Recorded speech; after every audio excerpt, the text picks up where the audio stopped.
The morning sun cast long shadows across the Newport Harbor Marina as Lieutenant Commander Sarah Chun stepped onto the dock.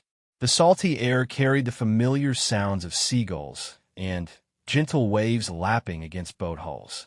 At 34, Sarah had spent the last 12 years serving her country, though most people who saw her today would never guess her military background. She wore civilian clothes, dark jeans, a simple white polo shirt, and boat shoes. Her long black hair was pulled back in a casual ponytail, and her only jewelry was a simple watch and small diamond stud earrings. Sarah approached her boat, a sleek 38-foot cabin cruiser named Pacific Dreams. She had saved for years to buy this vessel, working extra shifts and living modestly to afford something that would give her peace on the water. The boat represented freedom from the structured world of military life, a place where she could think clearly and reconnect with herself. As she prepared to cast off for what she hoped would be a relaxing day of fishing, Sarah noticed increased activity at the harbor entrance. 2 Coast Guard cutters were positioned strategically, their crews busy with what appeared to be routine patrol operations. She thought nothing of it initially. The Coast Guard regularly conducted training exercises and security sweeps in these waters. Sarah started her engine and slowly maneuvered out of the marina. The powerful diesel hummed smoothly beneath her feet as she guided the boat through the no-wake zone. Other weekend boaters were beginning their day as well. Families heading out for swimming and picnicking, fishing enthusiasts like herself seeking the perfect catch, and couples enjoying romantic morning cruises. Once clear of the harbor, Sarah pushed the throttle forward and felt the satisfying surge of power as her boat rose onto plane. The coastline blurred past as she headed toward her favorite fishing spot, an area about 15 miles offshore where the ocean floor dropped dramatically and big game fish liked to hunt. She had discovered this location during her time stationed at the nearby naval base, back when she could only dream of owning her own vessel. The water was exceptionally calm today, with swells of only 2 to 3 feet and virtually no wind. Perfect conditions for a successful fishing trip. Sarah had brought her best equipment, custom rods, premium reels, and lures that had proven successful in these waters before. She was particularly hoping to catch yellowtail, though she would be happy with any decent-sized fish for dinner. After 40 minutes of cruising, Sarah reached her destination. She cut the engine and began setting up her fishing gear. The silence was profound, broken only by the gentle sound of water against the hull and the distant cry of seabirds. This was exactly what she needed after months of high-stress military operations and demanding training exercises. Sarah had just cast her first line when she noticed a Coast Guard cutter approaching from the south. The vessel was moving at patrol speed, not the urgent pace that would indicate an emergency. She assumed they were simply conducting routine patrols and continued with her fishing preparations. However, as the cutter drew closer, Sarah realized they were heading directly toward her position. The vessel slowed and changed course to intercept her boat. She felt a familiar tension in her stomach, the same feeling she experienced before difficult military operations. Something was happening, though she could not imagine what might have triggered Coast Guard interest in her peaceful fishing trip. The Coast Guard cutter, Vigilant, pulled alongside Sarah's boat at a distance of about 50 yards. She could see 4 crew members on deck, all wearing standard patrol uniforms and life jackets. The vessel's commanding officer, a young man who appeared to be in his late 20s, picked up a loudspeaker. "This is the United States Coast Guard." His amplified voice carried clearly across the water. "Please prepare for boarding and inspection. Shut down your engine and secure all fishing equipment." Sarah felt her heart rate increase. She had no idea why she was being stopped, but she knew the importance of cooperation with law enforcement. She quickly reeled in her fishing line, secured her equipment, and shut down her engine as instructed. Her military training kicked in automatically. Remain calm, be respectful, and comply with all reasonable requests. The cutter maneuvered closer, and Sarah could see the crew preparing for a boarding operation. 2 Coast Guard personnel were putting on additional safety gear while another prepared boarding equipment. The commanding officer continued observing her through binoculars, likely assessing whether she posed any threat to the boarding team. "Ma'am, please move to the stern of your vessel and keep your hands visible," came the next instruction through the loudspeaker. Sarah complied immediately, moving to the back of her boat and placing her hands on the safety rail where they could easily be seen. Her mind raced through possible explanations for this stop. Had she violated some maritime regulation? Was there a security alert she was unaware of? The Coast Guard crew skillfully brought their vessel alongside Sarah's boat. Two boarding officers, Petty Officer Martinez and Seaman Johnson, prepared to transfer to her vessel. Both were young and appeared professional, though Sarah could sense underlying tension in their movements. This was clearly not a routine inspection. "Ma'am, we're going to board your vessel for a safety and compliance inspection," Petty Officer Martinez announced as he stepped on her boat. He was a Hispanic man in his early 30s with the confident bearing of someone experienced in maritime law enforcement. His partner, Seaman Johnson, was younger and seemed more nervous about the situation. "Is there a problem, officer?" Sarah asked politely, maintaining the respectful tone she had learned during years of military service. "I have all my safety equipment and proper registration." "We'll need to verify that, ma'am," Martinez replied. "We're conducting enhanced security inspections today due to intelligence reports about suspicious maritime activity in this area. Please provide your identification and vessel documentation." Sarah felt relief. This appeared to be a random security sweep rather than specific suspicion about her activities. She moved carefully to retrieve her wallet from the cabin, aware that both Coast Guard officers were watching her closely. Their hands rested near their sidearms, though their weapons remained holstered. "Here's my driver's license and boat registration," Sarah said, handing over the documents. Martinez examined them carefully while Johnson began a visual inspection of her boat's exterior. "Sarah Chun, Newport Beach address," Martinez read aloud. "Ms. Chun, what's the purpose of your trip today?" "Recreational fishing," Sarah answered honestly. "I come to this spot regularly. The fishing is usually good here." Martinez nodded and continued examining her identification. Sarah noticed he was taking longer than seemed necessary for a simple license check. He was studying her face carefully, comparing it to the photo, and seemed to be memorizing details about her appearance.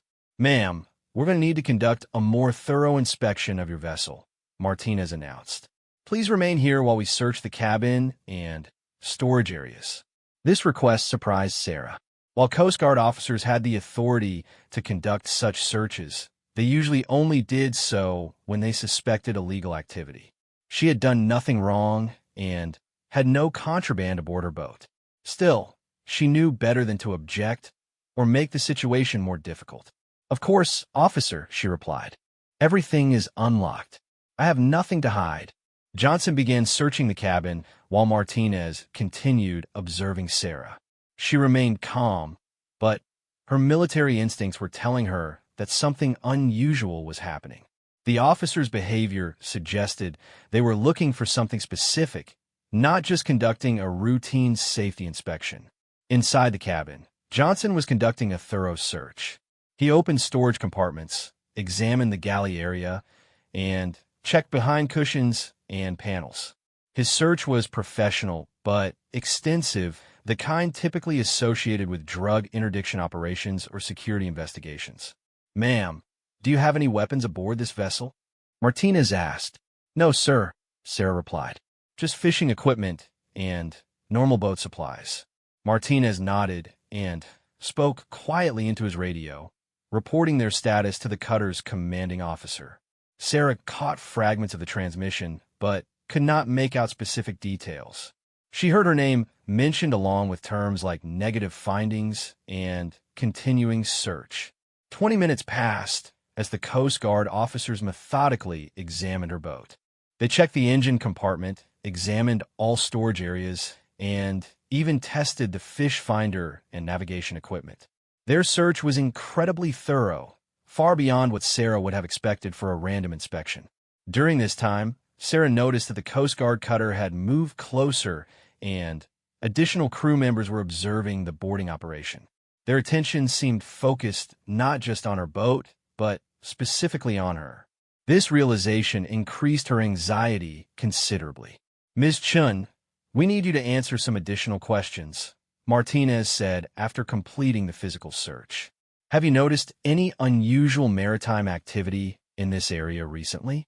Any vessels that seemed out of place or suspicious?" Sarah thought carefully before answering. She fished these waters regularly and knew the normal patterns of boat traffic. "No, nothing unusual," she said. "Just the typical recreational and commercial vessels I always see here." Martinez made notes in a small notebook. "Have you had any contact with foreign vessels or crews recently? Any unusual communications or interactions?" This question puzzled Sarah even more.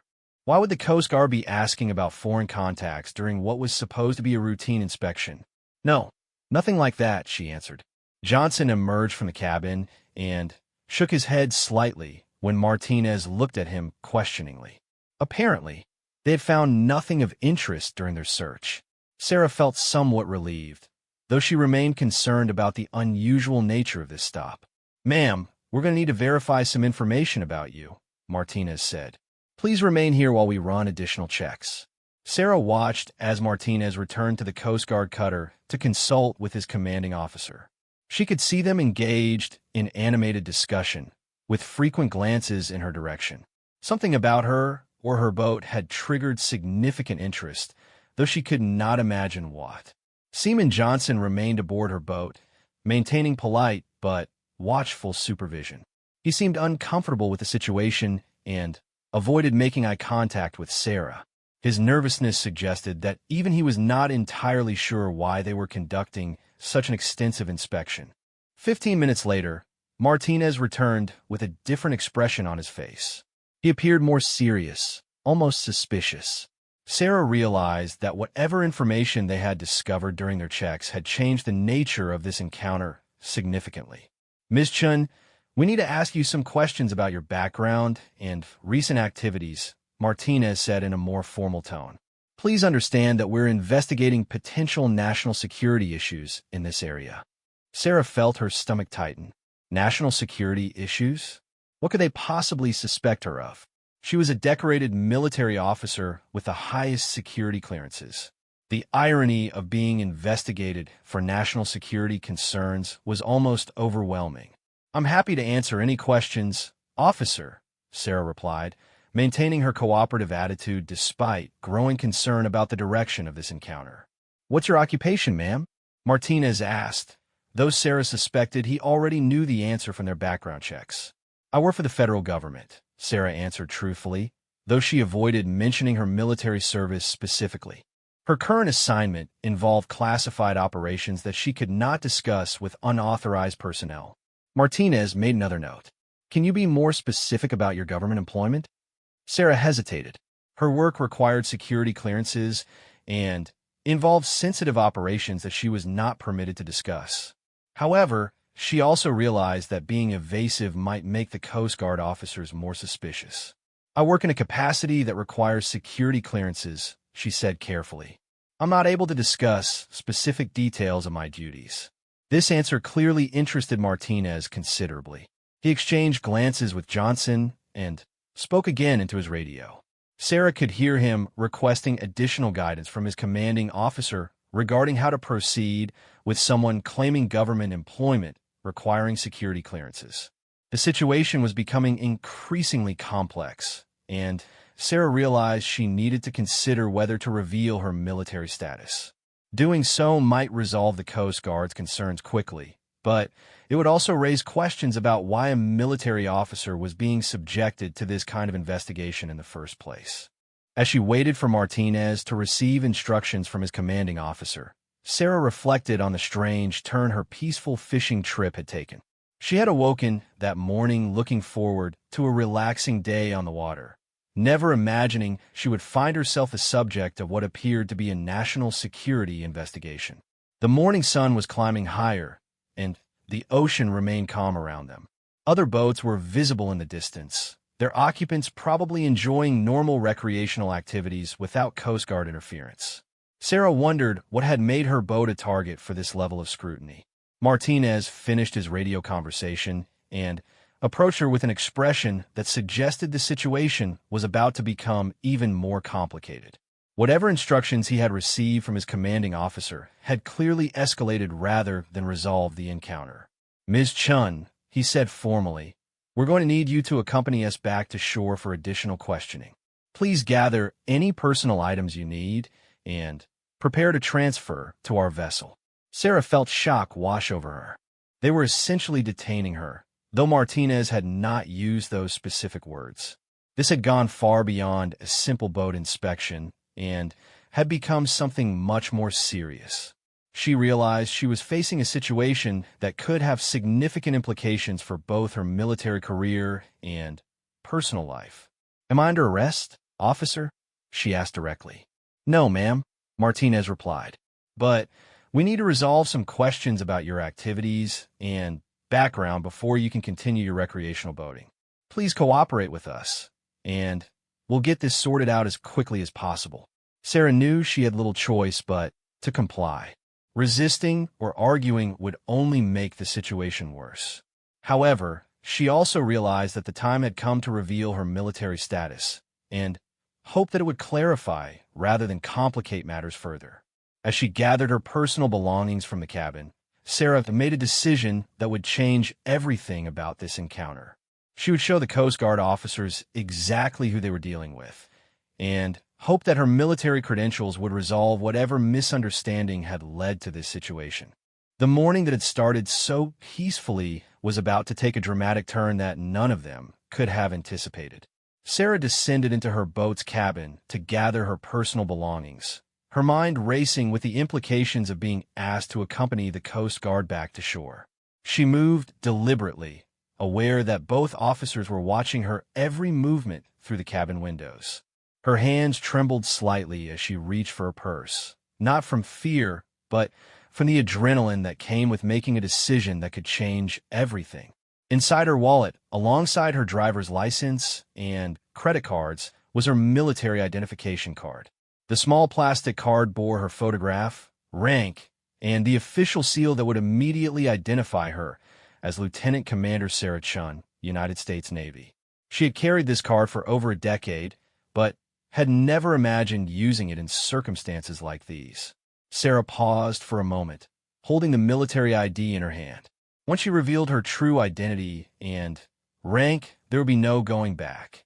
The Coast Guard officers would realize they had been questioning and essentially detaining a senior Navy officer. The situation would either resolve immediately or it would escalate to levels involving multiple government agencies and potential diplomatic complications. She thought about her current assignment, which involved liaison work between various military branches and intelligence agencies. Her security clearance was among the highest levels available, granting her access to information that could affect national security. The irony of being suspected of national security violations was not lost on her. Taking a deep breath, Sarah placed her military ID in her back pocket, separate from her wallet. She would reveal it when she felt the moment was right, hopefully before the situation progressed any further. She gathered her cell phone, keys, and a light jacket, then emerged from the cabin to face whatever came next. "I'm ready, officers," she announced, maintaining her calm demeanor despite the storm of thoughts in her head. Martinez nodded and began coordinating the transfer to the Coast Guard cutter with his partner and the crew aboard the larger vessel. The transfer process was conducted with professional efficiency. A rigid inflatable boat was deployed from the cutter to ferry Sarah and the boarding officers back to the larger vessel. As they prepared for the short ride, Sarah took one last look at her boat, wondering if she would be returning to it today or if it would be impounded as evidence in whatever investigation had prompted this action. The ride to the cutter took only a few minutes, but it felt much longer to Sarah. The Coast Guard crew maintained polite but formal attitudes, treating her as a cooperative suspect rather than a potential threat.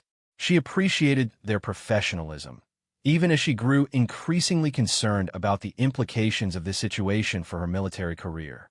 Once aboard the Coast Guard cutter Vigilant, Sarah was introduced to Lieutenant Commander David Walsh, the vessel's commanding officer. Walsh appeared to be in his early 30s, with a crisp bearing and confident demeanor typical of Coast Guard officers.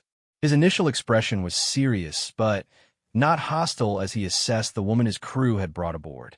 "Ms. Chun," Walsh began, "I appreciate your cooperation with this investigation.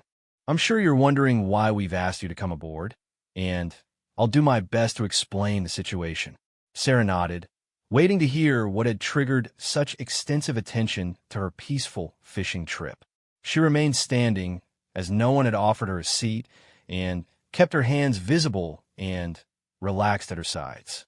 "We received intelligence reports about suspicious maritime activity in this area," Walsh continued. "Specifically, we have information suggesting that foreign operatives may be using recreational vessels to conduct surveillance or other activities that could threaten national security." Sarah felt a chill as the implications of his words became clear. They suspected her of being a foreign agent. The accusation was so far from reality that it almost seemed absurd, yet the Coast Guard was clearly taking it seriously. "When our crew conducted routine checks on your identification, certain flags came up in our database searches," Walsh explained. "Your background shows some inconsistencies that we need to clarify before we can allow you to continue your activities." "What kind of inconsistencies?" Sarah asked, though she suspected she knew the answer.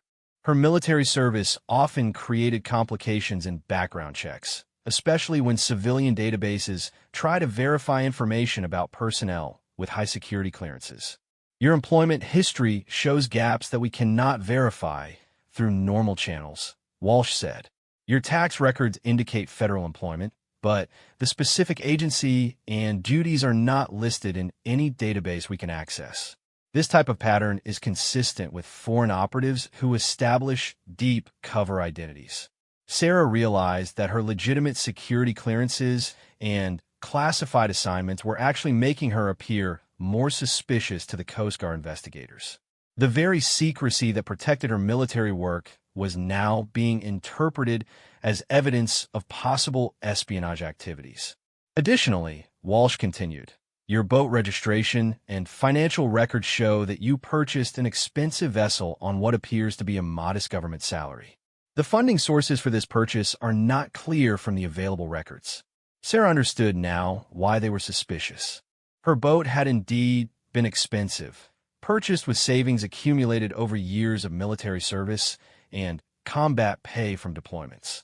However, those income sources might not be immediately apparent to investigators conducting routine background checks.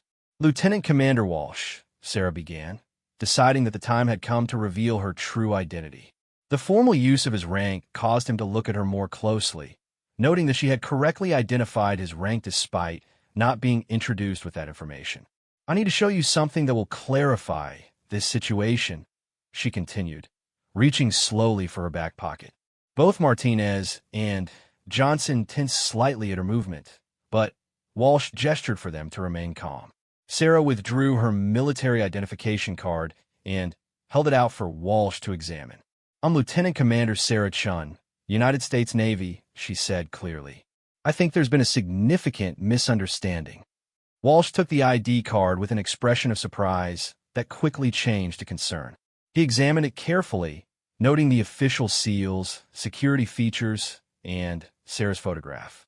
His demeanor shifted immediately from suspicion to uncertainty as he realized the implications of what he was seeing. "This explains the database inconsistencies," he said quietly, handing the card back to Sarah. "Your military service and security clearances would create exactly the kind of gaps we've been seeing in civilian records." The atmosphere aboard the cutter changed dramatically as Walsh and his crew processed this new information. What had begun as a potential national security investigation had suddenly become a case of one military service inadvertently detaining a senior officer from another service. "Ma'am, I need to apologize for this situation," Walsh said formally. "We had no indication that you were active duty military when we initiated this investigation. The intelligence reports we received suggested foreign operatives, not Navy personnel." Sarah felt relief beginning to replace the anxiety she had been experiencing, though she recognized that the situation was still complicated. Her military status would likely resolve the immediate problem, but it would also raise questions about why she had not identified herself earlier and whether there were broader security implications.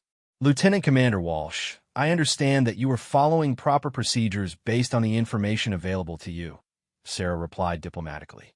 However, I'm concerned about what prompted this level of scrutiny in the first place. Can you tell me more about these intelligence reports? Walsh hesitated, clearly uncomfortable with discussing classified information, even with another military officer. Ma'am, I can tell you that we received warnings about possible foreign surveillance activities targeting military installations and personnel in this area. Your presence in these waters, combined with the database inconsistencies, suggested a potential security threat. Sarah began to understand the broader context. Her fishing location was relatively close to several military installations, including the naval base where she was stationed. Foreign intelligence services might indeed attempt to use recreational vessels for surveillance purposes, making her presence appear suspicious to Coast Guard investigators. Lieutenant Commander, I fish in these waters regularly because I'm familiar with them from my time stationed at the nearby naval base, Sarah explained. This has always been my preferred fishing location, but I had no idea it might be considered a sensitive area. Walsh nodded, looking increasingly uncomfortable with the situation. Ma'am, given your military status and security clearances, this matter is now beyond our normal jurisdiction. I need to contact my superior officers and likely coordinate with Navy intelligence to determine how to proceed. This statement concerned Sarah considerably. While her military status had resolved the immediate suspicion about her being a foreign agent, it was now creating new complications. If Navy intelligence became involved, there could be questions about her activities that might affect her current classified assignments. What does that mean for me right now? Sarah asked. Am I free to return to my boat and continue my fishing trip, or are there additional procedures that need to be completed? Walsh exchanged glances with his crew members before answering. Ma'am, I'm not comfortable making that decision without guidance from higher authorities. The combination of the intelligence warnings and your high-level security clearances creates a situation that requires careful handling. Sarah realized she was caught in a bureaucratic maze that could potentially last for hours or even days. Multiple agencies would need to coordinate, verify her status, and ensure that no security protocols have been violated. The simple fishing trip she had planned was becoming a complex interagency investigation. Lieutenant Commander, may I suggest a course of action that might expedite this process? Sarah asked. I can provide you with the contact information from my commanding officer, who can verify my identity and current assignments. This might resolve the situation more quickly than going through formal interagency channels. Walsh considered her suggestion carefully. Direct contact between commanding officers could indeed resolve the matter quickly, but it would also require him to explain why the Coast Guard had detained a Navy officer in the first place. The potential for embarrassment was significant. That's a reasonable suggestion, ma'am, Walsh replied after a moment. However, given the security implications, I think we need to follow formal protocols to ensure everything is documented properly. Sarah understood his position, but felt frustrated by the bureaucratic complexity that was developing. She had done nothing wrong, yet found herself caught in a web of security procedures and interagency protocols that could take considerable time to resolve. In the meantime, ma'am, you're welcome to remain aboard our vessel as our guest rather than as a detainee, Walsh offered. I can have my crew arrange some refreshments while we work through the necessary procedures. The gesture was appreciated, but Sarah realized she was essentially being held in a form of protective custody while various agencies determined how to handle the situation. Her peaceful morning of fishing had become a complex national security incident involving multiple military services. As Walsh began making radio calls to his superiors, Sarah reflected on the strange turn of events. Her legitimate military service and security clearances had initially made her appear suspicious, then had resolved that suspicion, but now were creating an entirely new set of complications. She watched other boats in the distance, their occupants enjoying normal recreational activities without any awareness of the complex situation unfolding aboard the Coast Guard cutter. Sarah wondered how long it would take to resolve this matter and whether she would face any consequences for not immediately identifying herself as military personnel. The morning sun continued climbing in the clear sky, and the ocean remained calm around them. What should have been a perfect day for fishing was instead becoming a lesson in the complexities of national security, interagency coordination, and the unexpected consequences of maintaining the secrecy necessary for classified military assignments. Sarah could hear Walsh on the radio, explaining the situation to what sounded like multiple different authorities. The conversation suggested that her case was being elevated through several levels of command, with each level requiring additional explanation and coordination. As she waited for resolution, Sarah considered the broader implications of this incident. If a senior Navy officer with legitimate clearances could be detained due to database inconsistencies and security protocols, what did that say about the effectiveness and coordination of various security agencies? The incident was revealing gaps in interagency communication that could have serious implications beyond her personal situation. The Coast Guard crew maintained professional attitudes, but seemed increasingly uncomfortable with the complexity of the situation they had uncovered. What had begun as a routine security investigation had evolved into something far beyond their normal experience or authority to resolve independently. Sarah realized that patience would be required as the various agencies worked through their protocols. However, she also began considering what steps she might need to take to protect her own interests and ensure that this incident did not negatively impact her military career or security clearances. The situation was far from over, and Sarah sensed that the real challenges were just beginning to unfold as more agencies became involved in resolving the case of a Navy officer who had been detained while fishing.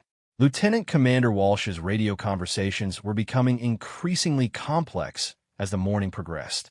Sarah could hear fragments of his communications with various authorities, each requiring detailed explanations about how a Coast Guard patrol had ended up detaining a senior Navy officer during a recreational fishing trip. The situation was clearly escalating through multiple levels of command, creating complications that no one had anticipated. "Yes, sir, I understand," Walsh was saying into his radio. "Lieutenant Commander Chun is aboard our vessel now. We verified her military identification, but given the original intelligence reports, we need guidance on proper procedures." Sarah noticed that the Coast Guard crew was treating her with increasing deference as they realized the potential implications of the situation. Petty Officer Martinez approached her with obvious discomfort, clearly aware that the routine inspection had evolved into something far more significant. "Ma'am, Lieutenant Commander Walsh asked me to ensure you're comfortable while we work through these procedures," Martinez said respectfully. "Can I get you some coffee or water?" "Coffee would be appreciated. Thank you," Sarah replied, maintaining her professional demeanor despite her growing frustration with the situation. She understood that the Coast Guard personnel were following protocols, but the bureaucratic complexity was becoming absurd. As Martinez brought her coffee, Sarah observed the continued radio traffic between Walsh and his superiors. She could tell that multiple agencies were now involved in determining how to handle her case. The original suspicion about foreign operatives had been replaced by concerns about interagency communication failures and potential security protocol violations. "Ma'am," Walsh approached her after completing another radio conversation, "I've been in contact with Coast Guard intelligence, and they're coordinating with naval intelligence to verify your status and current assignments. This process may take some time." Sarah nodded, though she felt increasingly concerned about the direction the investigation was taking. "Lieutenant Commander, can you tell me what specific intelligence triggered this investigation? Understanding the original concern might help resolve this more quickly." Walsh hesitated before answering. "Ma'am, we received reports about possible surveillance activities targeting naval installations in this area. Foreign operatives were suspected of using recreational vessels to monitor ship movements, personnel activities, and security procedures at nearby military facilities. This information helps Sarah understand why her presence had triggered such concern. Her fishing location was indeed positioned where someone could observe naval operations, though that had never been her intention. She fished there simply because she knew the waters and had historically found good fishing in the area. Lieutenant Commander, I should clarify that my fishing location was chosen for its fish population, not its proximity to military installations, Sarah explained. I've been fishing these waters for years, long before I received my current assignment. The location has personal significance because it's where I first learned to fish during my early naval service. Walsh made notes as she spoke, clearly documenting her explanations for the reports he would need to file. Ma'am, that information is helpful and will be included in our investigation summary.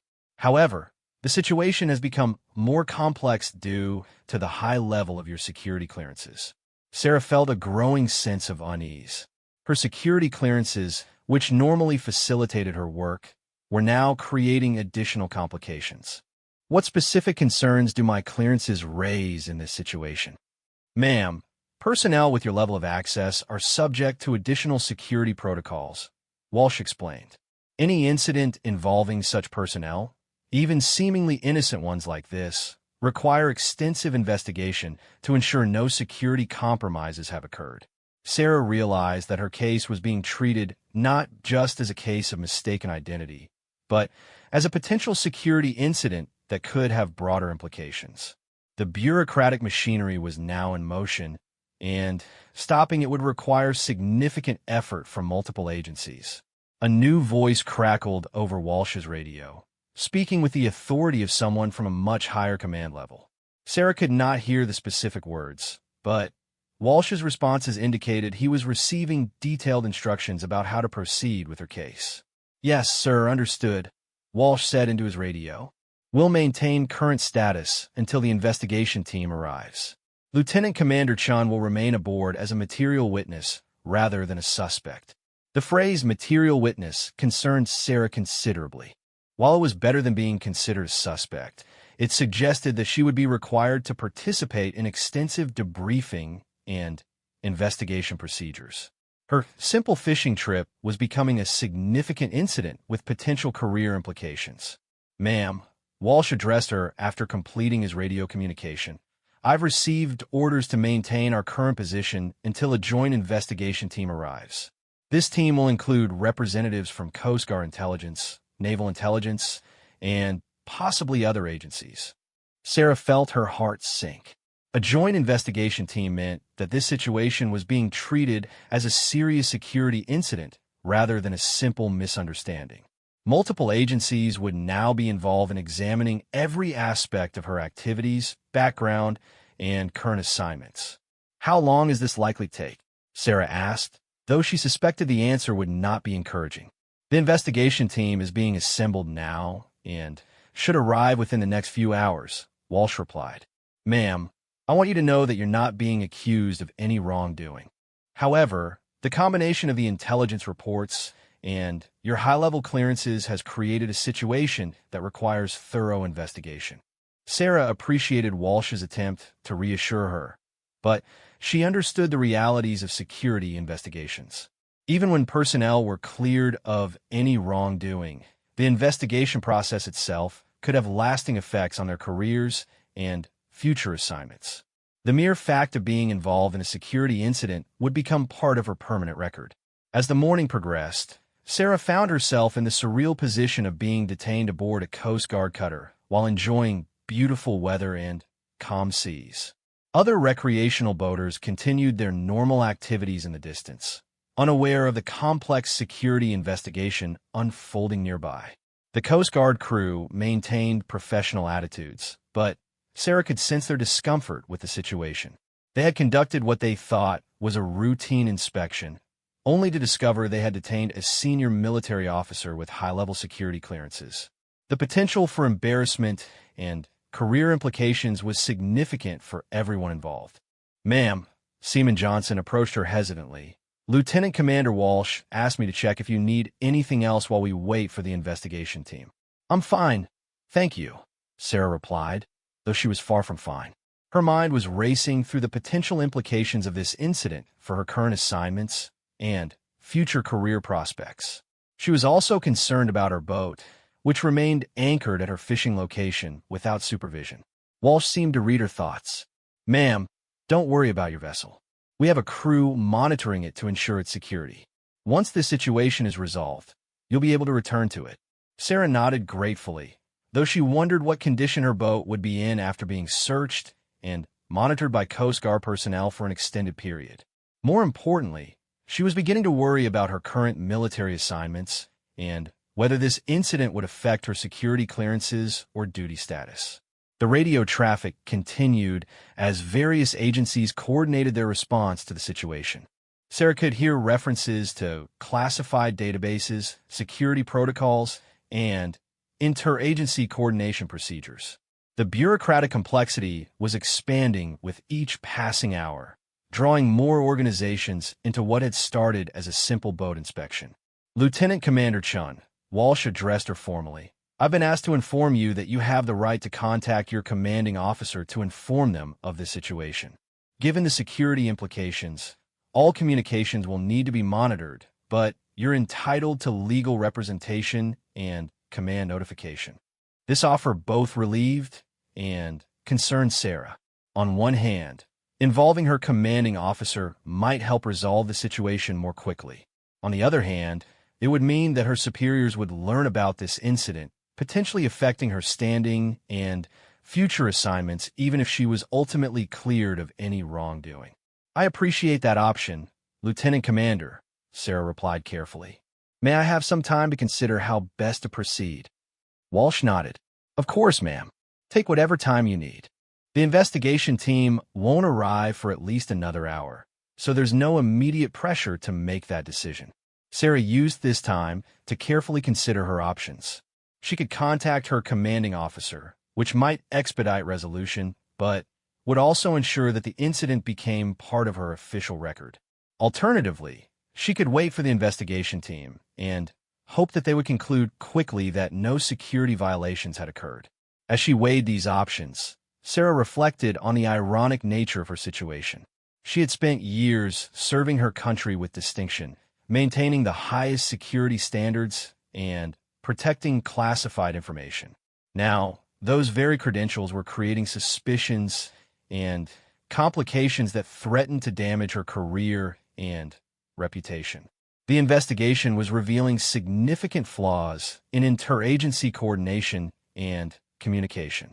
If legitimate military personnel could be detained due to database inconsistencies and security protocols, what did that suggest about the effectiveness of current security procedures? Sarah began to wonder if her case might prompt broader reviews of security policies and interagency cooperation. A new development occurred when Walsh received another radio call that seemed to change the dynamics of the situation significantly. His expression shifted from concern to surprise, and then to what appeared to be relief. "Ma'am," Walsh approached her after completing the call, "there's been a development in your case. The investigation team has accessed additional classified databases and verified your current assignments and security status. This information has resolved many of the concerns that prompted this investigation." Sarah felt a surge of hope that the situation might finally be moving toward resolution. "Does this mean I'll be able to return to my fishing trip?" Walsh hesitated before answering. "Ma'am, while the verification of your status has resolved the original security concerns, the investigation team still needs to conduct a formal debriefing to document this incident completely. However, your status has changed from material witness back to cooperative citizen." This news was encouraging, though Sarah realized that even a formal debriefing would take time and create official documentation of the incident. The bureaucratic process would continue, but at least the serious security concerns appear to be resolving. "When will this debriefing occur?" Sarah asked. "The investigation team should arrive within the next 30 minutes, Walsh replied. "They've indicated that the debriefing process should be relatively brief, given the verification of your status and the apparent misunderstanding that created this situation." Sarah felt cautiously optimistic for the first time since the Coast Guard had first approached her boat. While the incident would still need to be formally documented and resolved, the immediate concerns about her loyalty and security status had been addressed through proper channels. As they waited for the investigation team to arrive, Sarah considered the lessons this experience had taught her about security procedures, interagency coordination, and the unexpected complications that could arise from legitimate activities in sensitive areas. The incident would certainly influence her future choices about where and how she conducted recreational activities. The morning that had begun so peacefully was finally showing signs of moving toward resolution. Though Sarah knew that the complete resolution would still require patience and cooperation with the formal investigation procedures that lay ahead. The investigation team arrived aboard a sleek Coast Guard interceptor vessel, their approach marked by professional efficiency and obvious authority. Sarah watched as the smaller craft maneuvered alongside the cutter, carrying what appeared to be 3 investigators in civilian clothes accompanied by a Coast Guard intelligence officer. The gravity of their arrival reinforced that her case had indeed escalated to significant levels within the security establishment. Lieutenant Commander Walsh greeted the investigation team as they boarded, conducting brief introductions and providing a summary of the situation. Sarah observed their interactions carefully, noting the deference Walsh showed to the lead investigator, a woman in her early 40s who carried herself with the confidence of someone accustomed to handling complex security matters. Lieutenant Commander Chun, the lead investigator, approached her with a professional demeanor that was neither friendly nor hostile. "I'm Special Agent Rebecca Morrison from Coast Guard Intelligence. Thank you for your patience during this investigation. I understand this has been an unexpected interruption to your recreational activities." Sarah appreciated the acknowledgement of the inconvenience, though she remained cautious about the formal debriefing process that lay ahead. "Agent Morrison, I'm happy to cooperate with your investigation. I hope we can resolve any remaining concerns quickly."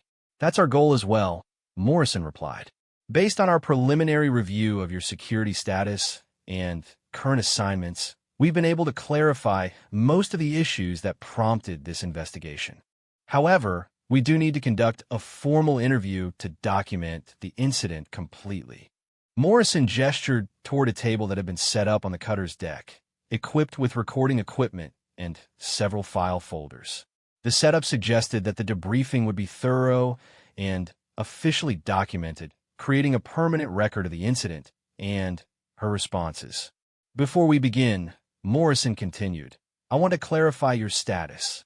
You are not suspected of any wrongdoing, and this interview is being conducted to document the circumstances that led to this investigation and to identify any procedural improvements that might prevent similar situations in the future."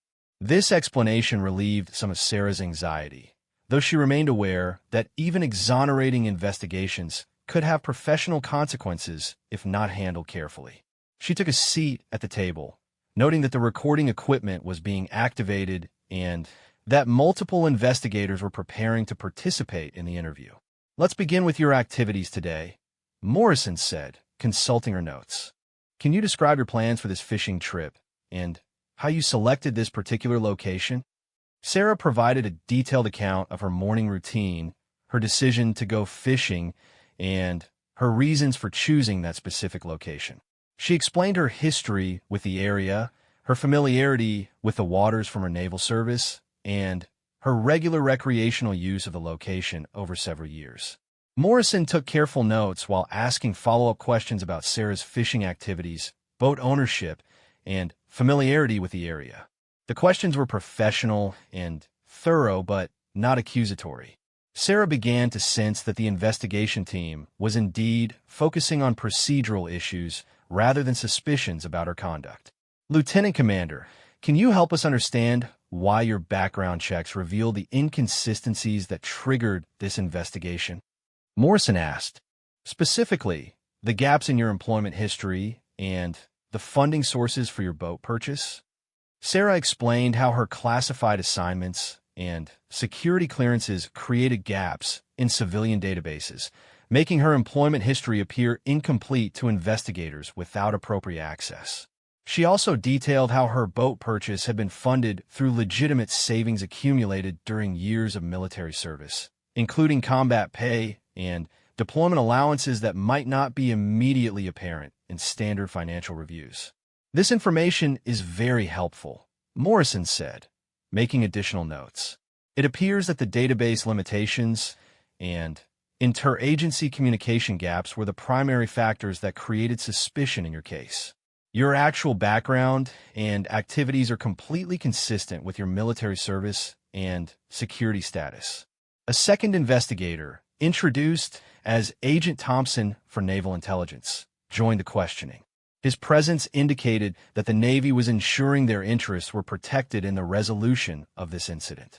Lieutenant Commander Chun, Thompson said, "We need to discuss your current assignment and whether this incident has any implications for your security clearances or operational status.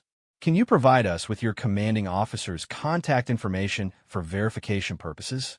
Sarah provided the requested information, though she felt some apprehension about her commanding officer learning about this incident. Even though she had done nothing wrong, security incidents could create concerns about an officer's judgment or discretion, potentially affecting future assignments and career prospects. Thompson made several radio calls to verify Sarah's status with her command structure. During these conversations, Sarah could hear her commanding officer confirming her assignment, security status, and authorization for recreational activities. The tone of these conversations seemed professional and routine rather than concerned or disciplinary. "Ma'am," Thompson addressed her after completing his calls, "your commanding officer confirms your assignment and indicates no concerns about your recreational activities or this incident. He's asked to be kept informed of the investigation's conclusion, but has not indicated any changes to your duty status or security clearances." This news provided significant relief to Sarah, who had been worried about potential career implications. Her commanding officer's calm response suggested that experienced military leaders understood that such incidents could occur despite personnel following all appropriate procedures. Morrison resumed the questioning, focusing on the broader implications of the investigation. "Lieutenant Commander, based on your experience today, do you have any recommendations for improving coordination between agencies or preventing similar situations in the future?" Sarah considered the question carefully before responding. "Agent Morrison, I think this incident highlights the need for better integration between civilian and military databases for personnel with security clearances. The gaps that made me appear suspicious are probably common among military personnel with classified assignments." She continued, "Additionally, there might be value in establishing clearer procedures for recreational activities by military personnel in areas near sensitive installations. If this area is considered high priority for security monitoring, that information should be communicated to personnel who might legitimately use these waters for recreation." Morrison nodded appreciatively at these suggestions, making notes that suggested they would be included in the investigation's recommendations. Those are excellent observations that could help prevent similar situations. We're also reviewing our own procedures for handling cases involving military personnel with high-level clearances. Agent Thompson added, "The Navy is also reviewing whether we need to provide additional guidance to personnel about recreational activities in areas near military installations. Your case has highlighted some communication gaps that we need to address."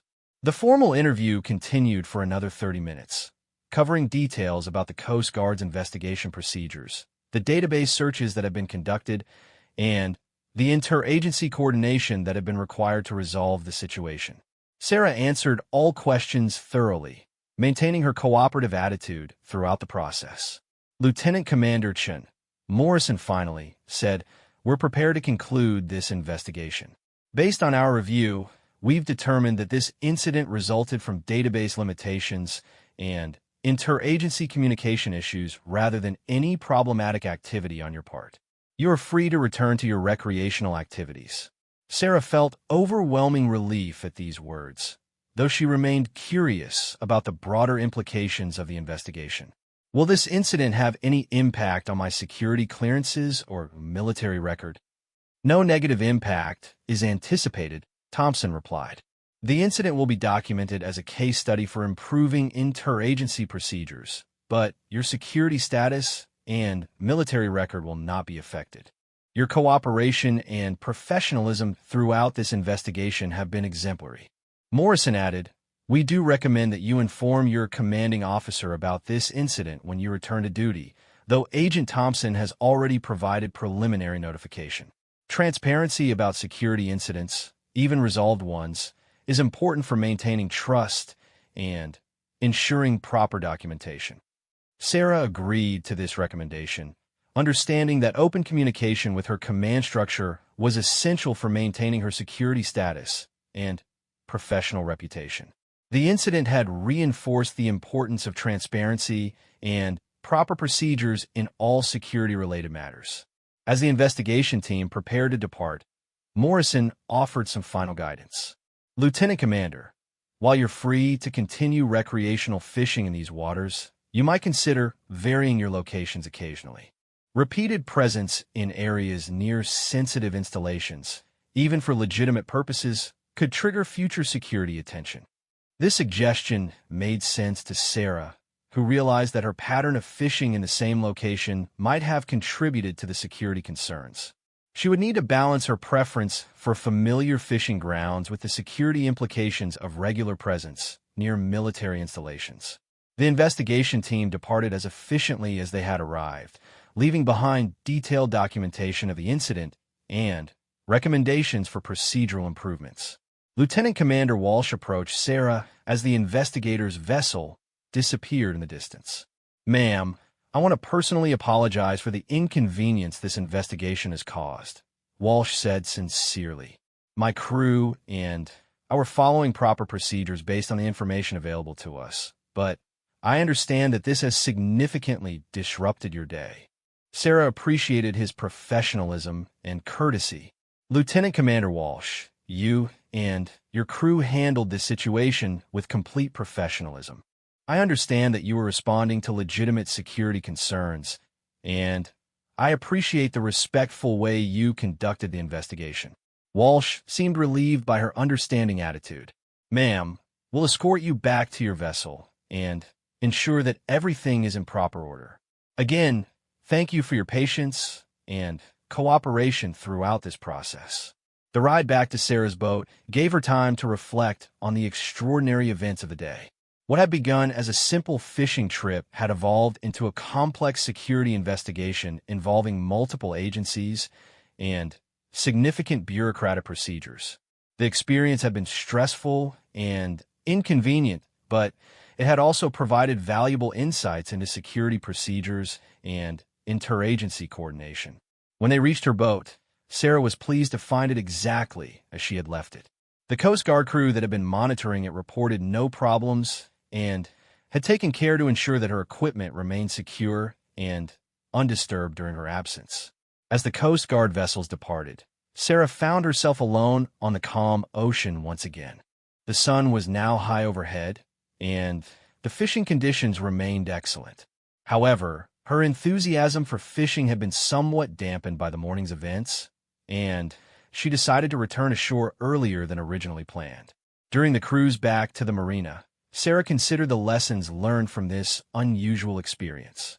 The incident had demonstrated both the strengths and weaknesses of current security procedures, highlighting the need for better coordination between agencies and improved database integration for military personnel with complex assignments. She also reflected on the professionalism shown by all the personnel involved, from the Coast Guard crew to the investigation team. Despite the inconvenience and stress of being detained, everyone had maintained respectful and professional attitudes throughout the process, demonstrating the high standards maintained by the various security agencies. As Sarah secured her boat at the marina and prepared to drive home, she realized that this experience would become part of her personal history and potentially contribute to improvements in security procedures. The incident had ended positively, with her status and reputation intact, but it had also provided a vivid reminder of the complex security environment in which military personnel operate, even during their personal time. The morning that had started with such peaceful intentions had become an unexpected adventure in national security procedures. While Sarah hoped never to experience such an incident again, she felt grateful for the professional handling of the situation and the positive resolution that had allowed her to return safely to her normal life. As she drove home, Sarah began planning how she would report this incident to her commanding officer and what steps she might take to ensure that her future recreational activities would not trigger similar security concerns. The experience had been educational, stressful, and ultimately reaffirming of the professionalism and competence of the various agencies responsible for national security. The story of her unexpected encounter with national security procedures would certainly become an interesting chapter in her military career, serving as both a personal experience and a case study in the complexities of maintaining security in an interconnected world where legitimate activities could sometimes trigger investigative attention.